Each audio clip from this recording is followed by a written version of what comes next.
نہیں ہے، سجدہ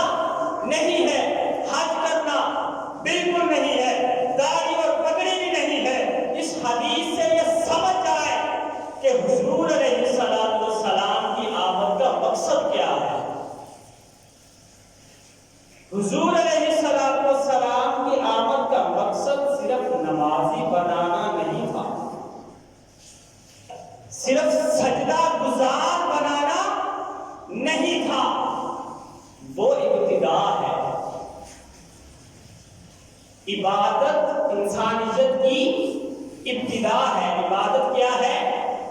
ابتدا ہے، اور اللہ کی عادات سے اپنے آپ کو سجا لینا یہ انسانیت کی انتہا ہے۔ تو حضور علیہ السلام نے کیا فرمایا کہ کیا کرو کہ اپنے آپ کو اللہ کی عادات سے سجاؤ۔ اس کی وجہ یہ کیا ہے؟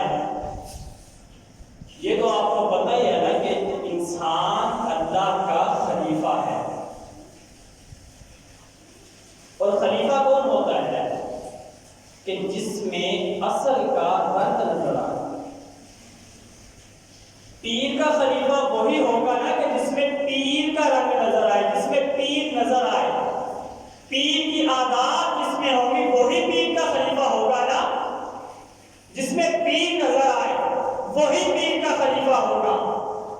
پیر کچھ اور طرز کا ہو اور خلیفہ کچھ اور طرز کا ہو تو پاکستانی خلافت تو بن جائے گی مگر حقیقی خلافت نہیں بنے گی۔ پاکستان یہ واحد ملک ہے، دنیا کا یہ واحد ملک ہے کہ جس کے بارے میں بڑے فخر کے ساتھ کہا جاتا ہے اور یہ سب کچھ چلتا ہے، اور جہاں سب کچھ چلتا ہے وہاں جنگل کا کام چلتا ہے، یہ یاد رکھو۔ جہاں سب کچھ چلتا ہو وہاں جنگل کا کام چلتا ہے۔ تو خلیفہ وہ ہوتا ہے کہ جس میں اصل کا، بولیے اصل کا، ساتھ ساتھ میں بولتے جانا ہے، خاموش ہو کے نہیں بیٹھنا، سمجھتے جائیں۔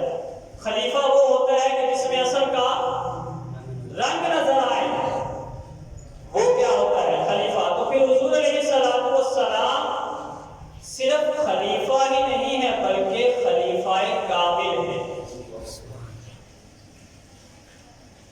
حضور علیہ السلام کے وجود، آپ کے وجود میں جسم بشر والا ہے مگر عادت خدا والی ہے۔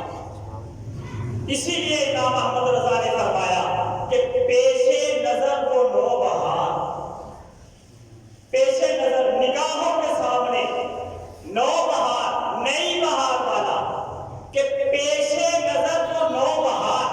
آقا علیہ السلام کو فرما رہے ہیں امام احمد رضا رحمۃ اللہ تعالی کہ پیش نظر وہ نوبہار، نگاہوں کے سامنے وہ نئی بہار والا، سجدے کو دل ہے بے قرار۔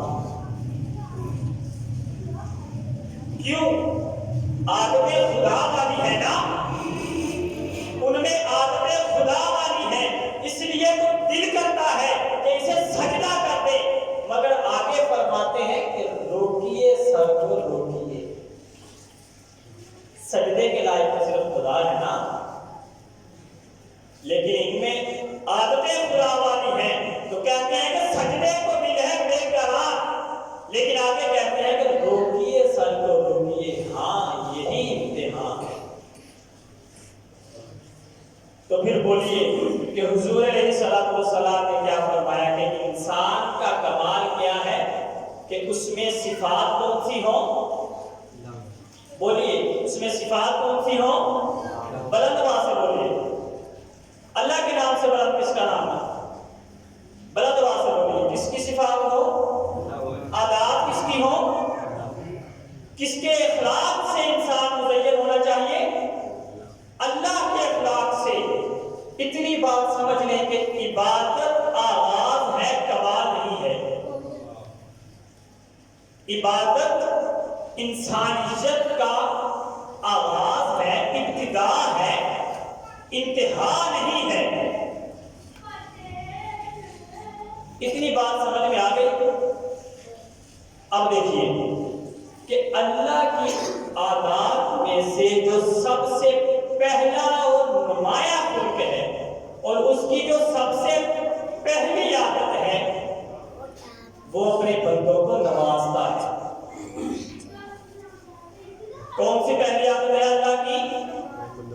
وہ اپنے بندوں کو نوازتا ہے، اپنے بندوں کو دیتا ہے، اپنے بندوں کی دعاؤں کو سنتا ہے، ان کی حاجات کو پورا کرتا ہے۔ اسی لیے رب تعالیٰ نے اپنا جو سب سے پہلا تعارف قرآن میں فرمایا الحمدللہ رب العالمین، تو رب کا معنی کیا ہے؟ پالنے والا۔ رب کا معنی کیا ہے؟ پالنے والا۔ یہ رب کے اخلاق میں سے سب سے پہلا خلق ہے کہ وہ اپنے بندوں کو دینے والا ہے، وہ اپنے بندوں کو نوازنے والا ہے، اپنے بندوں کو دینے والا ہے، اپنے بندوں کو پہنانے والا ہے، ان کی حاجات کو پورا کرنے والا ہے، ان کی دعاؤں کو سنتا ہے۔ تو پھر یاد رکھیں کہ بندہ وہی ہوگا، خدا کا بندہ وہی ہوگا جو دینے والا ہوگا۔ کیونکہ حضور نے فرمایا نا کہ اپنے آپ کو اللہ کی عادات سے سجاؤ، تو اللہ کی عادات میں سب سے پہلا جو خلق ہے وہ اپنے بندوں کو دینے والا ہے۔ تو خدا کا بندہ وہی ہوگا جو دینے والا ہوگا۔ اب مجھے یہ بتائیں کہ دینا کس کو ہے؟ اللہ کو۔ کس کو؟ اللہ کو دینا ہے؟ نہیں، بندوں کو دینا ہے۔ کیونکہ رب کس کو دیتا ہے؟ بندوں کو دیتا ہے، بندوں کو نوازتا ہے۔ تو کیا اللہ کو دینا ہے؟ کھلانا کس کو ہے؟ اللہ کو نہیں، بندوں کو کھلانا ہے۔ پلانا کس کو ہے؟ اللہ کو پلانا ہے، بندوں کو پلانا ہے۔ پہنانا بندوں کو ہے، حاجات بندوں کی پوری کرنی ہے۔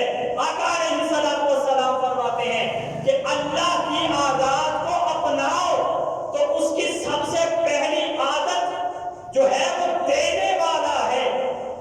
اور دینا کس کو ہے؟ بندوں کو۔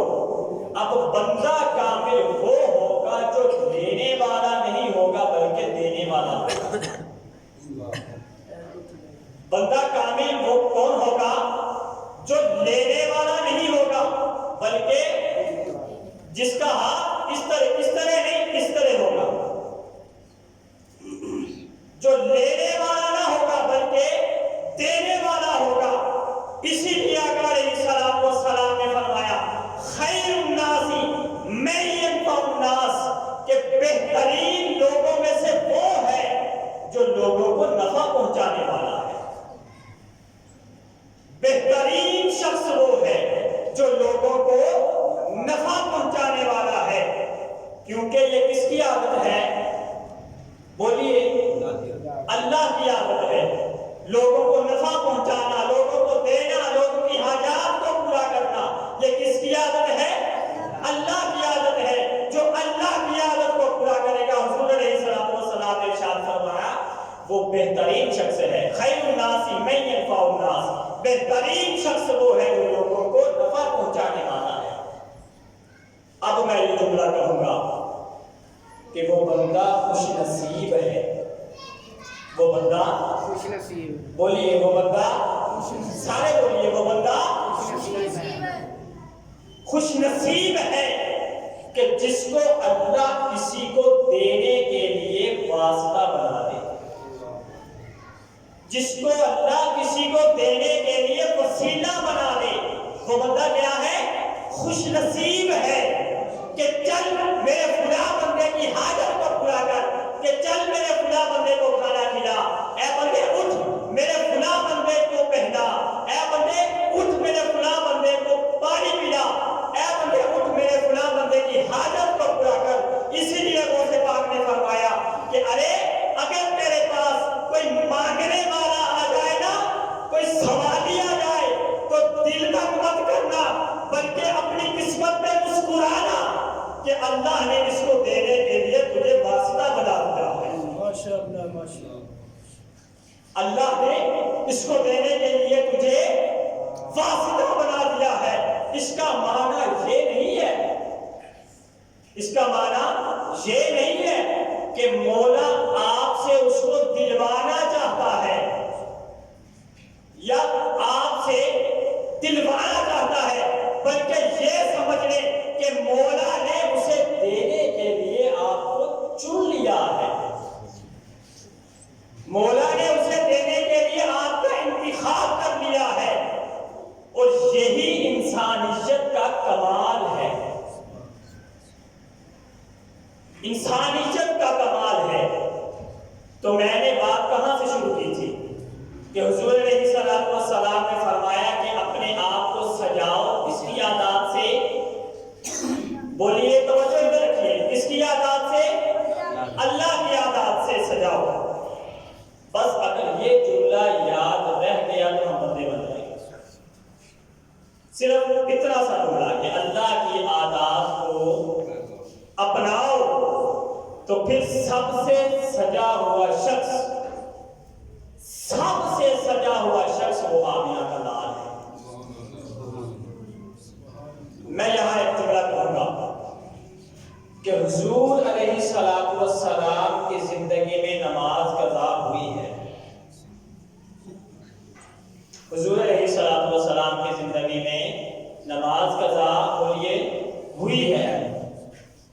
آقا علیہ السلام نے حضرت بلال رضی اللہ تعالیٰ عنہ کو حکم دیا کہ بلال ہم سونے لگے ہیں, تم جاگتے رہنا اور ہمیں فجر کے لیے اٹھا دینا. اور بلال خود سو گئے. جب سورج طلوع ہوا, سورج سامنے آیا تو آنکھ کھلی تو آقا علیہ السلام نے حضرت بلال رضی اللہ تعالیٰ عنہ سے پوچھا کہ بلال اٹھایا نہیں؟ آقا مجھے بھی نیند آ گئی. حضور علیہ السلام کی زندگی میں نماز قضا ہوئی ہے, لیکن خدا کی عزت کی قسم اگر کوئی مانگنے والا میرے مصطفیٰ کے پاس آیا ہے, کوئی سوالی آیا ہے, تو خدا کی عزت کی قسم کبھی بھی یہ لمحہ نہیں آیا کہ مصطفیٰ کی زبان پہ یہ آیا ہو کہ میرے پاس نہیں ہے. نماز قضا ہوئی ہے لیکن کسی سوالی کا سوال قضا نہیں ہوا. دنیا ایویں پنجتن نہیں کرتی. ان کے پاس اگر تین دن اگر فاقے بھی ہوں, تیسرے دن بھی سوالی آ جائے اور سوال کرے تو وہ تینوں روٹیاں سارا کے سارا لنگر اٹھا کے تقسیم کر دیتے ہیں. سارے کا سارا اٹھا کر. دنیا میں پنجتن نہیں کرتی. تو کامل انسان کون ہوگا؟ جو دینے والا ہوگا, جو لینے والا نہیں ہوگا, جو لوٹنے والا نہیں ہوگا, جس کا مزاج دینے والا ہوگا. کامل انسان وہ ہوگا. ایک چھوٹا سا واقعہ اور بڑے دلچسپ واقعہ ہے. ایک بادشاہ تھا, اس نے اپنے وزیر سے سوال کیا کہ درویش کون ہوتا ہے؟ تو وزیر نے کہا کہ ہم نہ ایسا کرتے ہیں کہ ہم کل نہ کچھ لوگوں کی دعوت کرتے ہیں. انہوں نے بادشاہ نے کہا ٹھیک ہے دعوت کر دیتے ہیں. انہوں نے دعوت کر دی, بٹھا دیا لائنوں میں, کھانا سامنے رکھ دیا اور ان کے ہاتھوں کو نا اس طرح کر کے لکڑیاں رکھ کے ادھر یہ جو جوڑ ہے کوہنی کا, یہ جو جوڑ ہے اس پر لکڑیاں رکھ کر باندھ دیا تاکہ ایسا نہ ہو سکے. اور ان کو کہا کہ کھاؤ. ان کو کیا کہا کہ اب کھاؤ. انہوں نے کیا کیا؟ سوال کیا تھا کہ درویش کون ہے, دینے والا کون ہے؟ یہ بادشاہ کا سوال تھا. اب اس کا یہ جواب ہے, وزیر عقل مند تھا نا, اس کا یہ جواب ہے. ان کو کہا کہ کھاؤ. انہوں نے کیا کیا؟ ایسے تو نہیں کر سکتے تھے, کھانا تو ایسے منہ میں ڈال دیا. انہوں نے کھانا اٹھایا, یوں پھینکا اوپر, اور جو وہ جناب لپٹ گئے. اب بادشاہ نے کہا کہ اب کیا کرنا ہے؟ تو وزیر نے کہا کہ اب اگلے دن جو درویش ہیں جو آج تھے وہ غیر درویش تھے, اب ہم کل کو درویشوں کی دعوت کریں گے. بادشاہ نے کہا ٹھیک ہے. اگلا دن آ گیا, دعوت کی گئی, ان کو بٹھا دیا, لائنوں میں بٹھا دیا, ایک ایسے لائن بٹھا دی, ایک ایسے لائن بٹھا دی, سامنے کھانا رکھ دیا, ان کے ہاتھ بھی باندھ دیے. اب انہوں نے ان کو کہا کہ کھاؤ. اب انہوں نے کیا کیا؟ اس والے نے اٹھایا, اس والے کو کھلایا. ادھر سے اٹھایا, اس والے کو کھلایا, اس والے نے اٹھایا, اس والے کو کھلایا. درویش اور غیر درویش میں فرق. کامل انسان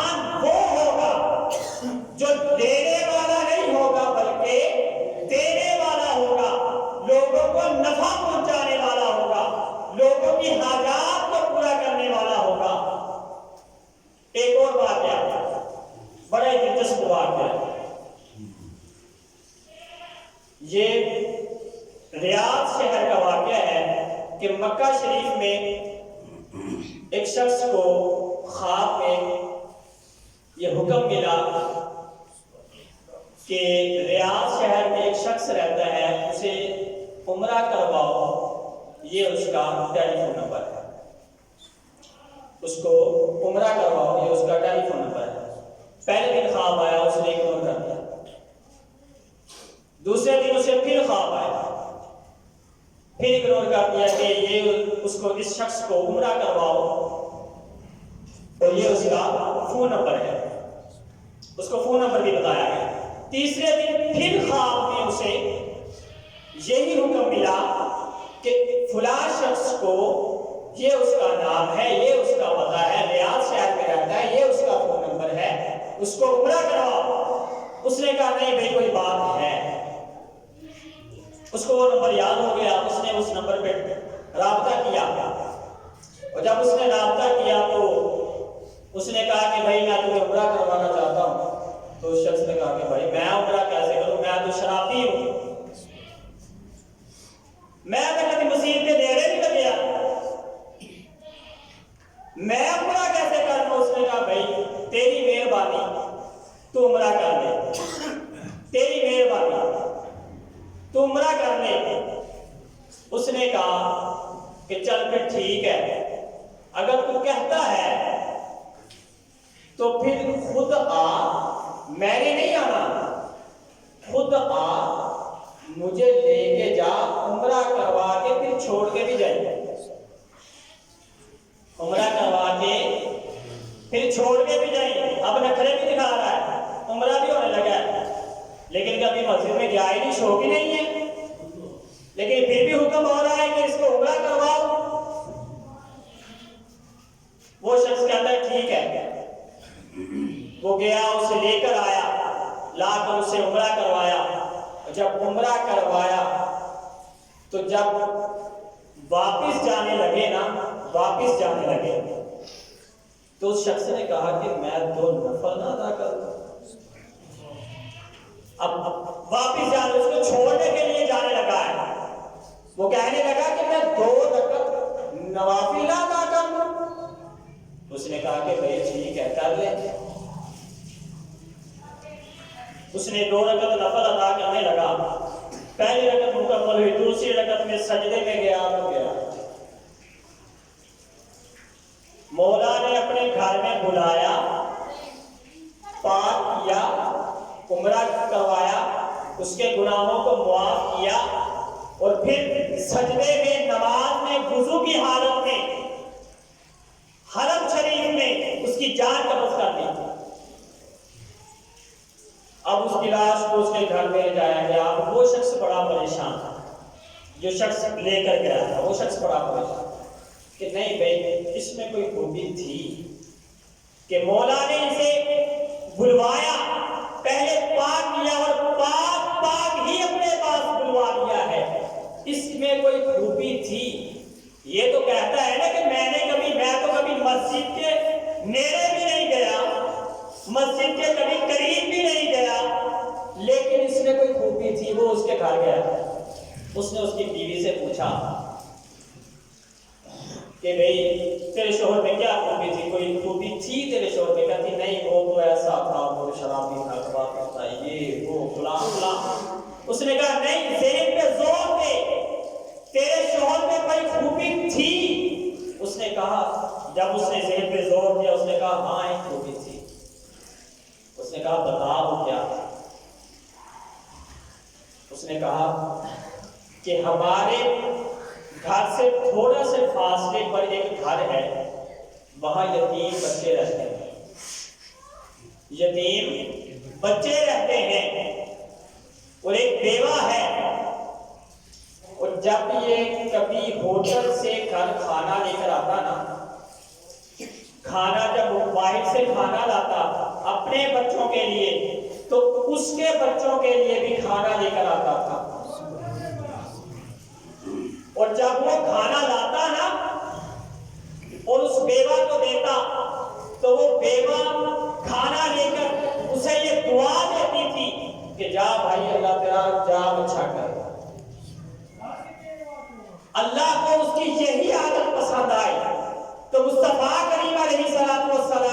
ارشاد فرمایا کہ تخلقوا باخلاق اللہ، کہ اپنے آپ کو اللہ کی آداب سے سجاؤ. تو اللہ کی آداب کا سب سے جو پہلا خلق ہے وہ ہے الحمدللہ رب العالمین، کہ اللہ اپنے بندوں کو کھلانے والا ہے، پلانے والا ہے، دینے والا ہے، ان کی حاجات کو پورا کرنے والا ہے. کیونکہ رب کا معنی ہوتا ہے پالنے والا. رب کا معنی کیا ہوتا ہے؟ پالنے والا. تو لوگوں کو نفع دینے والے بن جائیں، لوگوں کو فائدہ پہنچانے والے بن جائیں، دھوکہ بازی سے باز آ جائیں. یہ سوچیں کہ کسی کا بھلا ہو جائے، کسی کا فائدہ ہو جائے. کوئی بزرگ ہے اس کا احترام کریں، کوئی غریب ہے اس کی مدد کریں. مجھے شیخ سعدی علیہ رحمہ کی ایک یہاں بات یاد آ رہی ہے. شیخ سعدی علیہ رحمہ ایک ادیب ہیں، وہ اپنی کتاب میں لکھتے ہیں کہ شیخ سعدی علیہ رحمہ نے ایک بچھو کو پانی سے نکال رہے تھے. ایک بچھو کو پانی سے نکال رہے تھے اور بچھو انہیں ڈنگ مار رہا تھا.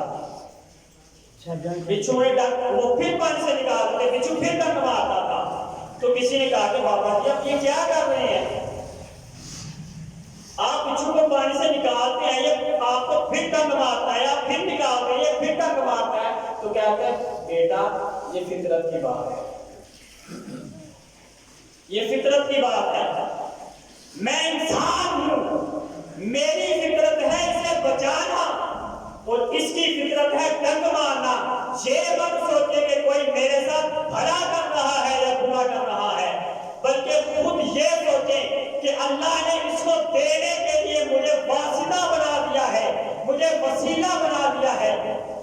تو اللہ رب العزت کی بارگاہ میں دعا ہے کہ رب قدوس ہمیں آسانیاں پیدا کرنے کی کوشش عطا فرمائے، دوسروں کے لیے نفع بخش بننے کی توفیق عطا فرمائے، خیر الناس من ينفع الناس میں شامل ہونے کی توفیق عطا فرمائے.